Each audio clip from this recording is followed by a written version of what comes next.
అతి విలువైనది కావాలా, దేవుడి పైన వదిలేయండి. అది దేవా నువ్వే చూస్ చేయ, నా కొరకు నువ్వే ఎంపిక చేయి.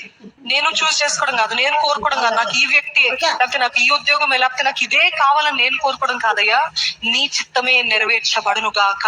అవును, ఆయన చాలా మంది ఆరాట పడుతున్నారు వేచి ఉండే సమయంలో. నాకు పదే పదే దేవుడు అదే చెప్తున్నాడు.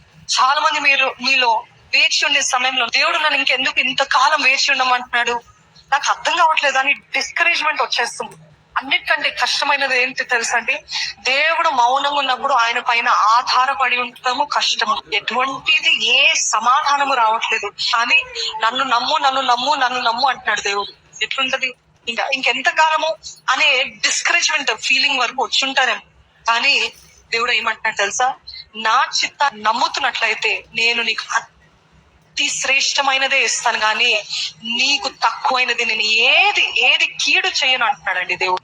నీకు శ్రేష్టమైనది అతి విలువైనది కావాలా, దేవుడి పైన వదిలేయండి. అది దేవా నువ్వే చూస్ చేయ, నా కొరకు నువ్వే ఎంపిక చేయి.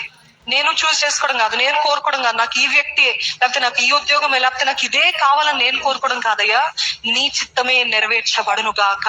అవును, ఆయన చాలా మంది ఆరాట